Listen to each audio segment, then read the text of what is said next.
મહિપતસિંહ જૂઠું બોલી રહ્યા છે. મહિપતસિંહ તે બોલી રહ્યા છે કે મામા ખજાનચી નથી. ત્યારે મિત્રો આ ભાઈ બોલી રહ્યા છે કે મહિપતસિંહ જૂઠું બોલી રહ્યા છે, તેમને મામાને ખજાનચી બનાવ્યા છે, તેનું પ્રૂફ છે. તે મિત્રો આપણે આ વિડીયોમાં તેઓ બતાવી રહ્યા છે. ચાલો મિત્રો પહેલાં વિડીયો પૂરો જોઈ લઈએ. માણસ એમ કહી રહ્યો છે કે મામા મારી સંસ્થાના ખજાનચી નથી. બે વિડીયો મૂકું છું, બંને શાંતિથી જોજો એટલે નક્કી થશે કે શું સત્ય છે. અને જો ખરેખર મામા ખજાનચી નથી તો બાપુ જે બોલ્યા હતા, બાપુ દરબાર જૂઠું ક્યારેય ના બોલે, એ જૂઠ બોલ્યા હતા. જોઈ લો બંને વિડીયો. ઓફિશિયલી મહિપતસિંહ ફાઉન્ડેશનમાં દિલીપ મામા ક્યાંય નથી. યુનિવર્સિટી આપવા આજે જઈ રહ્યા છે અને આજે લાભ પાંચમનો દિવસ છે, એટલે એ દિવસે જ આપણે આપણા મામાને મહિપતસિંહ ફાઉન્ડેશનની એક બહુ મોટી જવાબદારી આપવા જઈ રહ્યા છે. અને મહિપતસિંહ ફાઉન્ડેશનની અંદર as a officially as a registered trustee તરીકે નિમીએ છીએ અને એની સાથે ખજાનચીની જવાબદારી મોમાં તમને આપીએ છીએ. શું કહેશો, બોલો? બહુ અઘરી જવાબદારી તમે બાપુ મને સોંપી રહ્યા છો.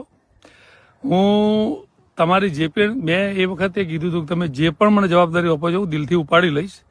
હું એ જવાબદારી મારા પૂરી મહેનત અને લગનથી પૂરી કરવાની કોશિશ પણ કરીશ અને મને વિશ્વાસ છે કે હું તમારા જોડે રહ્યો છું એટલે કદાચ એમાં હું નિષ્ફળ નહીં જાઉં.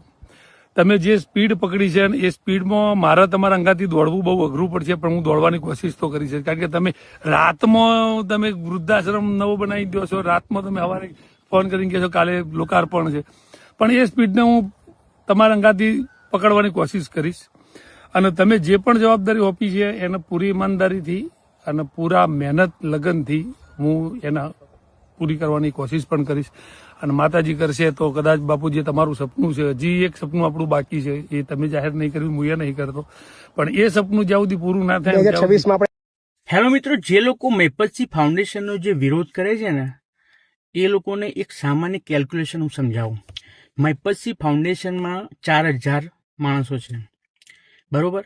એમાં 3000 બાળકો અને 1000 વૃદ્ધ માણસો. હવે બાળકોનો ખાવા પીવાનો, શિક્ષણનો અને એનો મોબાઈલનો બધો ખર્ચો ગણીએ ને, બરોબર, તો મહિને 5000. અને વૃદ્ધ માણસોનો રહેવાનો, ખાવા પીવાનો અને એમના દવાદારોનો આ બી ખર્ચો આપણે 5000 ગણીએ. ખાલી આશરે કહું છું, તો બી 4000 માણસોનો મહિનાનો ખર્ચો 1 કરોડ થાય, બરોબર? આખા 12 મહિનાનો 12 કરોડ. હવે જે લોકો એવું કહે છે કે ભાઈ મહિપતસિંહ લોકો જોડે ભીખ માગે છે દાનની, તો આ ભીખ ના કહેવાય.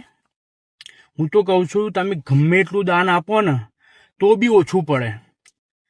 અને લોકો સ્વેચ્છાએ દાન આપે છે, બરોબર? એવું નહીં કે જે પેલો ભાઈ જે કહે છે કે લોકોના ફૂલેકા, એ ભાઈએ તો લોકોના ફૂલેકા વાળ્યા છે, લાખોના ફૂલેકા વાળ્યા છે. જ્યારે મહિપતસિંહના જે ફાઉન્ડેશનમાં લોકો સ્વેચ્છાએ દાન આપે છે. અને હું તો કહું આપવું જ જોઈએ, જેટલું આપો એટલું ઓછું છે, બરોબર? હવે આ જે કેલ્ક્યુલેશન મેં તમને બતાવી ને, હવે એની સામે તમે જુઓ કેટલું દાન આવે છે, ઓછું પડશે. તમે ત્યાં જઈને રિયલ કન્ડિશન જોજો, એ લોકો કેટલી સારી સુવિધા આપે છે. પહેલી તો વસ્તુ એ, બરોબર? એટલે આ વિડીયો જે લોકો વિરોધ કરે છે ને એને પહોંચાડી દેજો. If you like my video please follow and share. Thank you. તો મિત્રો આપણે બંને વિડીયો પૂરા જોઈ લીધા. હવે મિત્રો તમારું શું કહેવું થાય છે એક કોમેન્ટ કરી નાખજો. બાકી મિત્રો બાપુના કામ તો બધાને દેખાય જ છે, ઓનલાઈન તેઓ વિડીયો કોલ કરીને બધું બતાવતા જ હોય છે.